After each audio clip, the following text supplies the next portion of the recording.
What's the longest menstrual cycle you've ever had? I was sitting on my boyfriend's lap when my coochie started bleeding. Silas helped me put a tampon in, but I soaked through it in just 20 minutes. We rushed to the ER, and when I bled through the examination table paper 3 times, they insisted on keeping me overnight. The hematologist actually said, "This shouldn't be possible," while I just sat there shaking. The ride home was silent except for my apologies every time we hit a bump and I felt another gush. For 2 weeks, he kept making me these protein smoothies every morning, packed with iron for the blood loss. But the bleeding somehow got worse, and I was soaking through overnight pads in 30 minutes. When I mentioned this to Silas, he got defensive and said I was being ungrateful. His voice had this edge that made me shut up immediately. By day 23, I was going through a box of super tampons every 2 days. Silas had started this weird notebook, writing down timestamps and flow levels, and when I asked what it was for, he said documentation, in this flat voice that made my skin crawl. I'd catch him staring at me sometimes with this expression I couldn't read, like he was waiting for something. My mom stopped inviting me over after I bled through her couch, and the way she looked at me, like I was diseased, still makes me want to cry. The gynecologist prescribed birth control pills to stop the bleeding, but they made it 10 times worse. And when I called Silas crying from the bathroom floor, he seemed almost excited, asking about the color and consistency. That's when Relina, his ex-girlfriend, messaged me on Instagram. My hands were trembling as I read, "We need to talk about Silas. It's about your bleeding." We met at a coffee shop where she pulled up medical records on her phone showing she'd had unexplained bleeding for 2 months. "It started right after Silas began making me breakfast smoothies," she said. "It stopped the day I left him." But I noticed she kept shifting uncomfortably in her seat the same way I did when I felt another gush coming. When I confronted Silas that night, my voice shaking with rage and fear, he broke down sobbing. He admitted he'd been crushing Plan B pills into my smoothies because I'd mentioned wanting kids someday, and he wasn't ready. I had to grab the counter to stop myself from collapsing. But there was something wrong. That was 3 months ago. The bleeding should have stopped weeks ago, according to every medical website I frantically searched.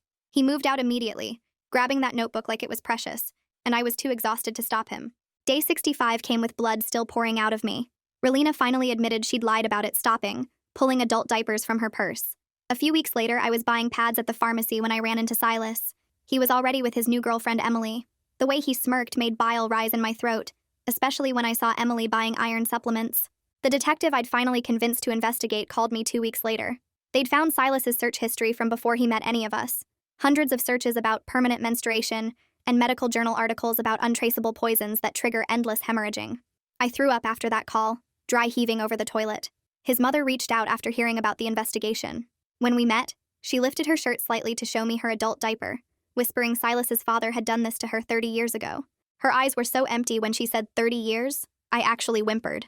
When the day of the court case finally arrived, Silas's lawyer argued it was merely heavy periods, not assault. The prosecutor said they couldn't prove attempted murder, so he was let out scot-free. Update. Day 98 now, and I sleep in the bathtub because it's easier than destroying more sheets.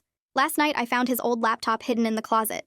Videos of him practicing crushing different pills, perfecting the dose. In one video from 4 years ago, I heard him say, "She won't even know until it's too late to trace." I printed everything and drove to his new apartment with my own plan forming. Emily answered the door already pale. Her eyes had that same exhausted terror I see in my mirror every morning. When I handed her the evidence, she just stared at me with hollow eyes and lifted her shirt to show her own blood-soaked pad. She'd been bleeding for 2 weeks. We stood there, 2 women destroyed by the same man. Silas appeared behind her, that same smirk on his face. "You can't prove anything," he said. "It's just periods." Something snapped in me. Emily had already started recording on her phone. And when she asked him why he kept making her smoothies when she'd asked him to stop, his face changed. He grabbed for her phone and she stepped back, still recording, blood running down her leg. She looked at me with something dark in her eyes. "Let's end this," she mouthed. We both stood there frozen for like 3 seconds before our brains kicked in. Emily grabbed my wrist and we backed away from Silas's door real slow, not breaking eye contact with him until we turned the corner. Her car was parked 2 blocks away and we basically ran to it, both of us shaking so bad we could barely walk straight. The second we got in her car, she locked all the doors and pulled out her phone with trembling fingers. She started uploading every single video she'd taken to 3 different cloud accounts while I forwarded all the laptop evidence I'd found to my Google Drive, Dropbox, and iCloud. We kept checking the mirrors to make sure Silas wasn't following us. Emily drove us to this all-night diner on the other side of town, and we slid into a back booth where we could see the door. We made rules right there on a napkin. No seeing Silas alone ever again, check in with each other every single day, and tell someone where we were going at all times. Both of us were bleeding through our pads, and I could feel the warm wetness spreading as we talked. The vinyl seat under me was getting darker, and Emily kept shifting around uncomfortably. We stayed there until 4 in the morning, drinking coffee and making our plan. The next morning, I called that domestic violence hotline number the ER nurse had written on a card for me weeks ago. My voice was all shaky when I explained everything to the woman who answered. She scheduled me to come in that afternoon to meet with someone named Ayanna Gordon at their resource center downtown. Then I called the blood doctor's office that the ER had recommended, and the receptionist could hear how tired I was in my voice. She squeezed me in for the next morning even though they were booked solid. Emily came over to my apartment and we started this shared Google Doc where we wrote down everything. Every date, every symptom, every single thing Silas had said or done. Seeing it all typed out like that made the pattern so clear it was scary. We weren't crazy, and we weren't imagining things. That afternoon, I took the bus to the resource center and met Ayanna in this small office with motivational posters on the walls. She helped me make a safety plan and told me to lock down all my social media accounts right away. She'd seen medical abuse like this before and didn't question anything I told her. She believed me completely, without needing proof. The next morning, I went to see Dr. Deepika Malhotra at the blood clinic, and she took one look at my test results and started emergency treatment right away. She hooked me up to an IV for iron infusions and gave me pills to reduce the bleeding plus different hormone options to try. She kept saying we had to get my body stable first before worrying about evidence or legal stuff. When I asked about proving the poisoning, she got this sad look and explained that after this much time, it was basically impossible to trace. The important thing was keeping me alive and able to function. She scheduled me for iron infusions 3 times every week. 2 days later, I was back in that same chair getting my first real infusion and watching the dark red liquid drip through the IV tube into my arm. The machines beeped every few minutes and the whole place smelled like rubbing alcohol and plastic. Other patients sat in chairs around me getting their own treatments for different things. This was my new normal now, sitting in this medical chair 3 times a week for who knows how many months. My arm was already bruising from the IV needle, and I hadn't even finished the first week yet. Emily texted me from her own doctor appointment across town where she was getting checked out too. We were both dealing with the same nightmare, but at least we had each other now. The nurse came over to check my IV bag and adjust the drip rate. She said I'd probably feel tired after the infusion and to take it easy for the rest of the day.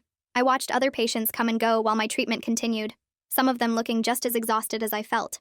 One woman next to me was on her phone the whole time talking about her work schedule around her treatments. This was just life now for people like us. When the infusion finally finished, the nurse carefully removed the IV and put a bandage on my arm. I had to sit there for another 15 minutes to make sure I didn't have any bad reactions before they'd let me leave. Emily picked me up outside and we went back to my place where I basically crashed on the couch. She made us both tea and we sat there updating our document with everything from our doctor visits. The evidence was growing, but so was our medical paperwork. My kitchen counter was already covered in appointment cards, prescription bottles, and insurance forms. Emily's purse had the same stuff spilling out of it. We were drowning in proof of what Silas had done to us, but somehow it still didn't feel like enough. Every 3 days, I'd be back in that chair getting more iron pumped into my veins just to keep me functional. Emily was starting her own treatment plan with her doctor. We texted each other constantly throughout the day, checking in and making sure we were both okay. The bleeding hadn't stopped for either of us, but at least now we had real medical help and each other to lean on. 3 days later, Ayanna called and said she'd found us a civil attorney named Regina Moore, who specialized in cases like ours.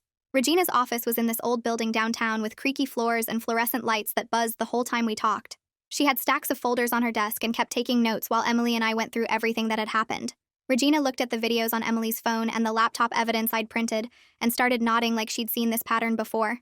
She explained that even though criminal charges hadn't worked, civil court had different rules, and we might have a better shot there. Emily kept shifting in her chair, and I could tell she was bleeding through her pad because I recognized that uncomfortable movement from my own experience. Regina said she needed to move fast before Silas could destroy any evidence or do something worse.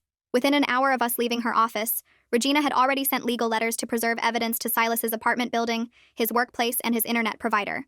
She texted me copies of everything she was filing, and I watched the documents pile up in my phone while sitting in the clinic waiting room for another iron infusion. The protective order requests she drafted were 20 pages each, listing every single thing Silas had done with dates and times and evidence attached. Emily kept finding more videos on her phone that she'd forgotten about, including one from 2 weeks ago where Silas was practically shoving a smoothie at her while she kept saying she wasn't hungry.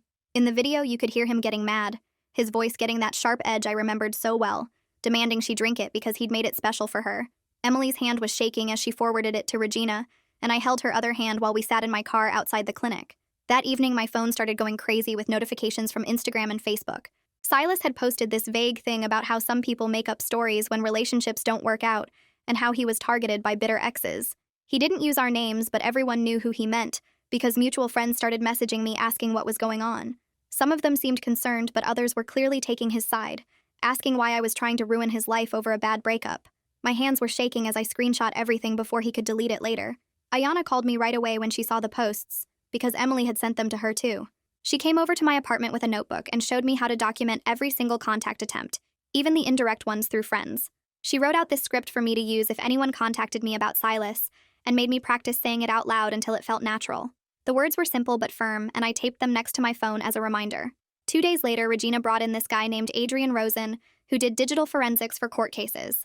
He sat at my kitchen table with 3 laptops and some kind of external hard drive, going through every video and screenshot we had. He explained how he could prove the videos hadn't been edited by checking something called metadata, which showed exactly when and where they were taken. Adrian found details in the files that even showed what model phone recorded them and confirmed they matched Emily's device. He typed up this technical report that was 15 pages long with charts and timestamps and digital signatures that meant nothing to me, but Regina said would matter in court. The whole time he worked, I kept having to excuse myself to change my pad because the stress was making the bleeding worse. Dr. Malhotra had warned me that might happen, but knowing it didn't make it easier to deal with. When I went back to see Dr. Malhotra that week, she said we needed to try something more aggressive than just the iron infusions. She explained that hormonal suppression might help reduce the bleeding without needing surgery, which sounded better than getting cut open. We went through all the options and side effects, and for the first time in months, I felt like I had some control over what was happening to my body. She prescribed these pills that I had to take every 8 hours exactly, and said it might take a few weeks to see improvement.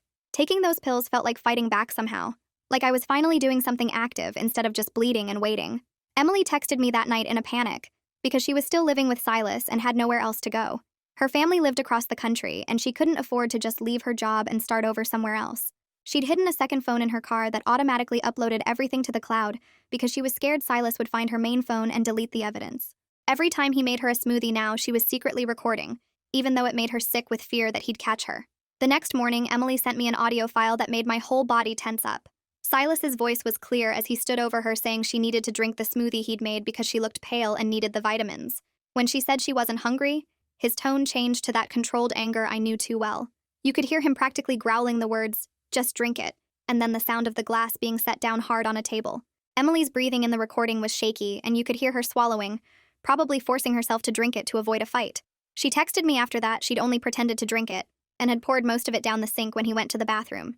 But she was running out of ways to avoid it, and the bleeding was getting worse every day. Emily met with Ayanna at the resource center the next afternoon while Silas was at work. They sat in this small room with motivational posters on the walls and planned every detail of her escape. Ayanna helped her pack a go bag with clothes, copies of important documents, cash, and medical supplies that she could grab quickly if needed. They set up a code word with Emily's friends so she could call for help without Silas knowing what she meant. The plan was for Emily to leave while he was at work in 2 weeks, after she got her next paycheck and could afford a deposit on a new place. 3 days later, Emily started taking pictures of everything with her phone. She'd snap photos of the receipts from the grocery store next to the smoothies Silas made her, creating this timeline of when he bought what ingredients and when he served them to her. Her hands shook every time she did it, but she was getting more careful about documenting everything while still living with him. She'd pretend to be texting while actually photographing the glasses he gave her and the way he watched her drink them. The next morning, when she tried to skip the smoothie saying she wasn't hungry, Silas got this look on his face that made my stomach drop when she described it later. He slammed his hand on the counter and called her ungrateful for not appreciating how he took care of her. His exact words were, "You're being crazy and paranoid just like my ex," which Emily immediately texted to me while hiding in the bathroom. She sent me screenshots every few minutes of him pacing outside the bathroom door, asking if she was okay in there. I told her to stay strong and keep recording everything, which she did by turning on voice memos on her phone. 2 days after that, Emily went to urgent care by herself because the bleeding was getting so bad she could barely stand up straight. The nurse who examined her asked a bunch of questions about her home life, and when Emily mentioned how Silas kept pushing drinks on her, the nurse wrote something down in her chart. Emily saw her type, "partner pressuring patient about food and drink intake," into the computer, which felt like the first time a medical professional was taking this seriously. The nurse gave her extra pads and told her to come back if things got worse, but also slipped her a card for a women's shelter just in case. Emily hid that card in her shoe and walked out feeling like someone finally believed something was wrong. The next week, while Silas was at his job, Emily met up with Ayanna at the courthouse to file for an emergency protective order. Ayanna helped her fill out all the paperwork, explaining each section, and making sure Emily included every detail about the forced smoothies and the bleeding, and his anger when she refused to drink them. The clerk at the window took one look at the forms and rushed them to a judge who signed the order immediately without even needing a full hearing. Emily's hands were shaking, so bad she could barely sign her name on the documents. That evening around 7 o'clock, building security knocked on their apartment door while Emily watched from behind the couch. Silas answered all confused, and the security guard handed him the protective order papers, telling him he had 15 minutes to pack his stuff and leave. Emily could hear him yelling about how this was his apartment too, but the security guard just stood there waiting. Silas grabbed a bag and threw clothes in it while cursing under his breath, and Emily stayed hidden until she heard the door slam. She watched from her window as he stormed off down the street, his face red with anger.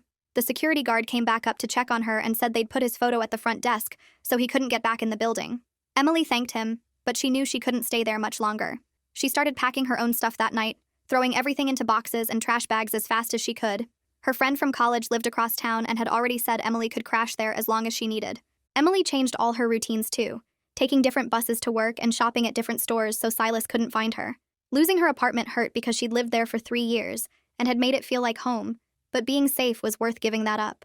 The next Monday, Emily went to HR at her office with copies of the protective order and all her documentation. The HR lady's face got more and more serious as she read through everything, then pulled up something on her computer and turned the screen so Emily could see it. There were 2 previous complaints from women who used to work there about Silas making them uncomfortable when he'd come to pick Emily up from work. One woman said he'd cornered her in the parking garage asking personal questions about her period, and another said he kept offering to make her special health drinks. The pattern was right there in black and white, and Emily felt sick realizing how many women he'd targeted. HR said they'd ban him from the property immediately and would support Emily however they could. That night, Emily sat down with a notebook and followed Regina's advice to write down everything she could remember in order. She started from the first day Silas made her a smoothie and wrote down every single time he'd pushed food or drinks on her, every time he'd gotten angry when she refused, every doctor visit she'd had for the bleeding. Writing it all out like that made her see how calculated it had been from the start. She organized everything by date and time, creating this detailed timeline that showed the escalation clearly. Her hand cramped from writing so much, but having it all documented in one place made her feel less crazy about what had happened. 3 days later, Emily was waiting at a bus stop when she felt that familiar gush of blood that meant she'd soaked through another pad. She started crying right there on the bench because she didn't have any supplies with her, and blood was already seeping through her jeans. A woman sitting nearby noticed and immediately dug through her purse, pulling out a whole pack of overnight pads and pressing them into Emily's hands. Emily tried to thank her, but just started sobbing harder at this small kindness from a stranger who didn't even know her story. The woman rubbed her back and said she'd been there too, that it gets better, and stayed with Emily until the bus came. That afternoon, Emily went to Regina's office to sign an affidavit and officially join the civil case with me. Regina had all of Emily's evidence organized in folders and boxes, everything labeled and ready for court. Emily's signature on those papers was shaky but determined, because she was done being scared and wanted to help make sure Silas couldn't do this to anyone else. Regina said having 2 plaintiffs made the case much stronger, and with all the documentation we had, she felt confident we could at least get some justice even if criminal charges hadn't stuck before. Emily looked at me across that conference room table, and we both knew this was just the beginning of a long fight, but at least we were fighting it together now. 2 days after that meeting with Regina, my phone buzzed with a text from Relina saying she'd been going through old boxes in her storage unit and found something that might help. She sent me a photo of her hands shaking as she held a dusty cardboard box labeled 2019 Never Open in black marker. I drove straight to her storage unit, my stomach tight with that mix of hope and dread I'd gotten used to. The metal door screeched when she rolled it up, and inside were stacks of boxes she'd packed when she fled from Silas years ago. She pulled out the one marked 2019 and set it on the concrete floor, her breathing getting faster as she cut through the tape. Inside were medical papers, receipts, and at the bottom, an old phone she'd forgotten about. Her hands trembled as she powered it on and scrolled through the photos until she found what she was looking for. There it was, a clear photo of Silas's notebook from when they were together, showing dates and times next to notes about her blood flow levels in his weird, neat handwriting. She'd taken the picture during one of their fights when he left it on the kitchen counter, something making her document it even though she didn't understand why at the time. The photo showed entries going back months with detailed notes about flow intensity, color, and her reactions to different foods he made her. Looking at it made both of us feel sick, because it was proof he'd been doing this for years, perfecting his methods. Relina immediately forwarded the photo to Regina, and then called her old gynecologist's office to request certified copies of her medical records from 2019. The receptionist recognized the urgency in her voice when Relina explained it was for a legal case, and promised to rush the request through their system. While we waited in that cold storage unit, Relina told me how Silas used to say documentation in that same flat voice when she asked about the notebook, like she was some kind of lab rat he was studying. The pattern was so clear now, him doing the exact same things to multiple women across years, and it made me wonder how many others there were who never came forward. Relina pulled up Silas's mother's social media profile on her phone and sent her a message asking if they could talk again because she suspected there might be more evidence going back even further. The message was careful and polite, but you could feel the urgency underneath the words. That weekend, Relina went to a support group meeting for abuse survivors that Regina had recommended, sitting in a circle of folding chairs in a church basement. The other women there had been through different kinds of abuse, but they all understood the importance of documentation and evidence. One woman explained how multiple victims filing parallel civil complaints made each individual case stronger because it showed a clear pattern of behavior. Another survivor who'd won her case gave Relina tips about recording her statement, saying to hold up that day's newspaper for timestamp verification and speak slowly and clearly about specific incidents. Relina took notes on her phone, typing quickly as different women shared what had worked in their cases. The next morning, she set up her phone on a tripod in her living room and recorded herself holding up the Sunday paper with the date visible. She spoke for 23 minutes straight, detailing every single thing she remembered about Silas's behavior, from the smoothies to the notebook, to the way he'd get angry when she questioned him. Her voice stayed steady even when she described the worst parts, like when she bled through her clothes at work and had to quit her job from the shame. She uploaded the video to 3 different cloud services and sent the links to Regina immediately. Despite knowing she'd face backlash from people who knew Silas, Relina agreed to be named publicly in our legal filing instead of staying anonymous like she could have chosen. She said seeing Emily and me fighting gave her the courage she'd been missing for years. Regina added Relina's evidence to our case file, organizing everything into a timeline that showed the pattern spanning almost 5 years. Meanwhile, someone leaked our case files to Peter Young, an investigative journalist who'd written about medical abuse cases before. Peter had won awards for exposing a doctor who'd been secretly sterilizing patients, so he recognized the seriousness of what we were dealing with immediately. His editor approved him pursuing the story after reviewing the evidence we'd collected, especially the photos of Silas's notebook and Emily's videos. Peter reached out to me through an encrypted email service, being careful and professional about how he approached the situation. He explained that his legal team needed to review everything before publication, but that he wanted to hear our stories directly from us. His email had links to his previous work, so we could see he was legitimate and had handled sensitive cases with respect before. I forwarded his email to Regina, who said it was our choice.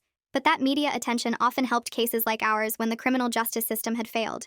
Emily and Relina both agreed we should talk to him because we wanted other women to know about Silas before he hurt them too. Peter started his investigation by meeting with Ayanna at the resource center on Monday morning. I wasn't there, but Ayanna told me later how he took notes while she explained the pattern. She showed him case files from other women who'd been hurt through medical abuse. These abusers never hit or left bruises, but they caused real physical damage that lasted way longer. Peter's pen moved fast across his notebook as Ayanna described how controlling someone's body through medical harm keeps victims dependent and confused. The abusers can claim they were just trying to help while secretly causing the damage. Peter asked if she'd seen cases with poisoning through food, and Ayanna nodded, pulling out 3 similar files. After leaving the resource center, Peter spent hours at his computer checking every detail from our videos. He found the apartment listings online that matched Emily's place exactly. The building permits showed the same layout we'd recorded. He even tracked down old social media posts that proved when Silas moved in with each of us. Every timestamp on our evidence matched public records perfectly. His editor called him that afternoon, demanding they reach out to Silas before publishing anything. Peter knew this was coming, but it still made him nervous. He spent 2 hours writing questions that wouldn't reveal how much proof we had. Simple stuff like asking about his relationships with us, and if he had any response to allegations of abuse. The editor approved the questions, and Peter picked up his phone. When Peter called Silas the next morning, I could hear about it later from the recording Peter made. Silas answered on the 3rd ring and immediately got defensive when Peter introduced himself. Peter asked his first question about the relationships, and Silas just said no comment. Then Peter mentioned the medical issues we'd reported, and Silas's voice got cold and threatening. He said Peter better be careful about printing lies and that his lawyer would destroy anyone spreading false stories. Peter kept his voice calm and professional, documenting every word and the hostile tone that matched exactly how we'd described Silas's anger. Meanwhile, Silas's mother sat at her kitchen table with a pen and paper. She'd been writing and crossing out words for 3 days now. Every time she tried to put down what happened to her 30 years ago, her hand would start shaking. She'd write about how her husband made her special drinks every morning, how the bleeding started slow then got worse, how he'd watch her with that same look Silas had. She folded the letter and unfolded it 20 times before finally calling Regina's office. The receptionist scheduled her for Thursday afternoon. When Thursday came, she drove to Regina's office 40 minutes early and sat in her car practicing what to say. Regina met her in the lobby and led her to a private room with soft chairs. Silas's mother asked what would happen if she spoke up after all these years. Regina explained she could give a statement without going public, or she could be an unnamed source, or she could fully participate if she felt safe enough. Regina said they'd protect her privacy as much as legally possible. That weekend, Silas's mother went to 3 different stores before finding a fireproof safe. The clerk at the 3rd store helped her pick one with a good lock. She drove home and spent the afternoon organizing 30 years of medical records into labeled folders, hospital bills from the bleeding, photos she'd hidden of the blood-soaked sheets, a journal from back then with dates and symptoms.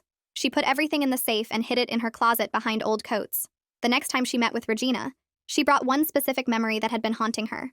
She described how her husband would get angry when she complained about the bleeding. He'd say the exact same words Silas used with us, those same words in that same flat tone. Regina wrote it all down while Silas's mother's voice stayed steady, even though her hands were shaking. When Regina asked if she'd record a statement, Silas's mother thought for a long minute. She finally agreed but said she wouldn't do any public interviews or court appearances. Regina set up a camera, and Silas's mother spoke for 12 minutes about what happened to her. She kept it factual and didn't cry even when describing the worst parts. She talked about the drinks, the bleeding, the way her husband documented everything in notebooks just like Silas did. When she finished, Regina saved the video to 3 different drives. 2 weeks later, I was at the clinic for my iron infusion when I saw Silas's mother in the waiting room. She walked over and pressed a folded piece of paper into my hand without saying anything. Her eyes met mine for just a second, and I saw 30 years of guilt and pain in them. I opened the note later in the treatment room while the IV dripped into my arm. Her shaky handwriting said she was sorry for not warning anyone, and that she should have known her son would turn out like his father. She wrote that she hoped we could stop him when she couldn't stop her husband. The note ended with her phone number in case we ever needed someone who understood. I folded it carefully and put it in my wallet where I still carry it today. 3 days later, Peter called asking if I knew anyone who could provide background on this type of abuse pattern. I texted Silas's mother the question, and she called back within 5 minutes. She told Peter she'd talk, but wouldn't give her name or do any photos. Peter set up the interview for that same afternoon at a hotel conference room downtown. She brought a box of old medical bills and photos from the 80s, showing blood-stained sheets and towels. Peter recorded her talking for an hour about how her husband would make her special drinks every morning. She showed him receipts for adult diapers from 1992 and hospital bills for severe anemia treatments. Her voice stayed flat while she described 30 years of bleeding that doctors couldn't explain. Peter took photos of all the documents with her hands holding them, but never her face. She left through a different exit than she came in. The next morning, Adrian came to my apartment with his laptop and external drives. He went through every video file checking timestamps and metadata to prove nothing was edited. He printed out reports showing the exact dates and times each video was created. Emily came over too, and Adrian checked her phone recordings the same way. He found hidden data showing Silas had tried to delete some files, but they were still recoverable. Adrian spent 4 hours creating a detailed report with technical proof that everything was real. He made 3 copies on different drives and gave one to Regina. That afternoon, a courier delivered thick envelopes from Silas's lawyer to me, Emily, and Regina. The letters demanded we stop making false claims and threatened to sue for defamation. Regina laughed when she read hers and started typing a response immediately. She attached copies of our police reports, medical records, and Adrian's technical authentication report. Her response letter listed every piece of evidence we had, including the videos of Silas forcing smoothies on Emily. She sent it back within 2 hours with delivery confirmation required. The lawyer never responded after that. 2 days later, I had my appointment with Dr. Malhotra at the hematology clinic. She'd been adjusting my medications for weeks, trying different combinations. This time, she added a new hormone blocker that had to be taken exactly every 8 hours. She showed me how to set phone alarms so I wouldn't miss a dose. The nurse taught me how to give myself iron shots at home between the IV treatments. Within 3 days, the bleeding went from soaking a pad every hour to just heavy spotting. I actually cried in the shower when I realized I could stand up without feeling a gush. Dr. Malhotra called it a small miracle, but said we'd probably need months more treatment. Friday morning, I woke up to 20 text messages from friends sending me a link. Peter's article was on the front page of the city newspaper's website. The headline read, "Pattern of medical abuse spans 3 generations," with a photo of bloody medical supplies. He'd interviewed 3 doctors about how someone could use Plan B to cause endless bleeding. The article included parts of our affidavits without using our full names. It described Silas's search history and quoted the detective saying they couldn't prove criminal intent. Peter included a sidebar about warning signs of medical abuse in relationships. The comments section filled with women sharing similar stories about partners controlling their medical care. By noon, the article had been shared 8,000 times. My phone buzzed with a text from Emily saying Silas's work had called her asking questions. His company put out a statement that afternoon saying he was on administrative leave pending investigation. The HR director called me directly asking if I'd provide documentation for their internal review. I sent them the police reports and protective order paperwork that same day. Emily forwarded emails showing Silas's boss wanted all his company devices returned immediately. Security escorted him out of the building, according to a coworker who texted Emily. It wasn't jail, but watching him face real consequences felt like breathing fresh air. Saturday afternoon, Emily got a Facebook message from someone named Sarah who'd read the article. Sarah's sister had been bleeding for 6 weeks and her boyfriend always made her breakfast. Sarah recognized the pattern from our story and wanted advice on getting her sister help. Emily spent 2 hours on the phone with Sarah explaining what to document and which resources to contact. She gave her Ayana's number at the Domestic Violence Center. Sarah texted later that her sister had agreed to go to the ER and get tested. Our story was helping other women see what was happening to them. Sunday evening, I was watching TV when my phone rang from an unknown number. The voice was muffled, but I recognized Silas immediately when he said my name. He started saying I'd ruined his life and needed to drop the charges. I hung up and called Regina right away. She told me to save the call log and write down everything he said. She forwarded it to the police within 10 minutes with a note about protective order violation. The officer who called back actually seemed to care this time. He filed a report and said they'd investigate the number. Monday morning, Ayanna picked me up for our hearing preparation session. We went to a quiet room at the courthouse where she'd reserved space for practice. She had me sit in the witness chair while she asked the questions the judge might ask. We went over dates and times until I could recite them without thinking. She taught me to pause before answering to make sure I understood each question. We practiced staying calm even when she asked harsh questions like Silas's lawyer would. She showed me where to look and how to speak clearly into the microphone. We spent 3 hours going through different scenarios. Ayanna reminded me to stick to facts and avoid saying what I thought Silas was thinking. By the end, I felt ready, even though my hands shook thinking about seeing him. The hearing was set for Wednesday at 9 in the morning. Wednesday morning came fast, and I threw up twice before leaving for court, my hands shaking so bad I could barely button my shirt. The courtroom smelled like old wood and floor cleaner when we walked in, and seeing Silas sitting at the other table made my stomach flip. Adrian went up first with his laptop and folders full of printouts, explaining to the judge how video files have hidden data that shows when they were made, and if anyone changed them. He pulled up Emily's videos on the screen and pointed to all the technical stuff that proved they were real, while Silas's lawyer kept interrupting to say none of this mattered for a protective order hearing. The judge wrote notes the whole time and actually leaned forward to see the screen better, asking Adrian to explain one part again about the metadata timestamps. When it was my turn to testify, I had to grab the rail to steady myself walking to the witness chair. I stuck to the facts like Ayanna taught me, listing dates and times and what happened without guessing why Silas did anything. I showed the judge photos of my blood-soaked sheets and the receipts for boxes of tampons and pads, my voice only cracking once when I mentioned sleeping in the bathtub. The judge asked me how many days I'd been bleeding, and when I said 143, several people in the gallery gasped.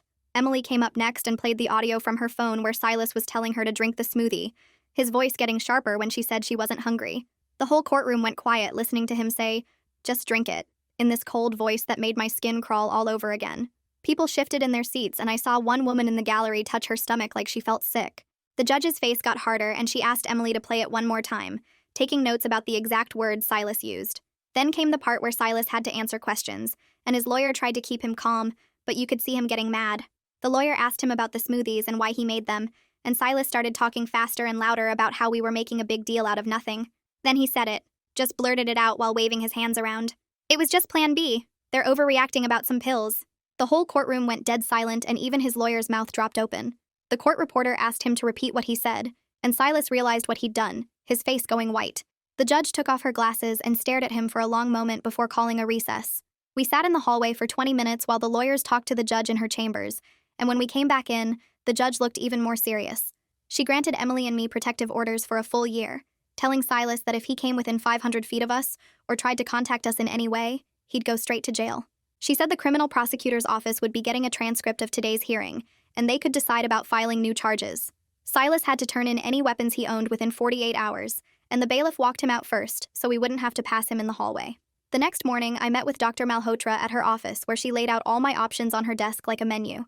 She explained how an IUD could help control the bleeding better than pills, or we could try a different hormone shot, or there was a procedure to burn the lining of my uterus, but that was more extreme.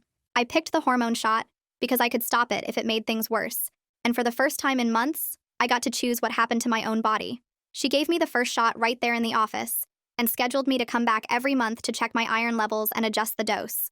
Regina filed our civil lawsuit that afternoon with all 3 of us listed as plaintiffs, asking for medical costs and pain and suffering damages. She said it would take years to get through the system, but having it on record mattered, and she was working for a percentage, so we didn't need money up front. Peter published his follow-up article about how the system failed us over and over, interviewing experts about why police don't take medical abuse seriously. That night, I actually slept in my own bed for the first time in months, just putting towels down instead of sleeping in the bathtub. I texted Emily and Relina about our iron infusion schedule for tomorrow, and Emily sent back a thumbs-up emoji and said she'd bring snacks. Relina said she'd drive us all since she knew where the clinic was, and we made a plan to get breakfast after if we felt okay. My bleeding was still heavy, but not the terrifying gush it had been, and having my friends who understood made it bearable. We weren't healed and might never be completely normal again, but we were holding each other up and keeping each other going, and right now that felt like enough to keep fighting. Thanks for sticking with me through all this. It's definitely been a journey worth sharing. Until we meet again, folks. If you made it to the end, drop a comment. I love reading all your comments.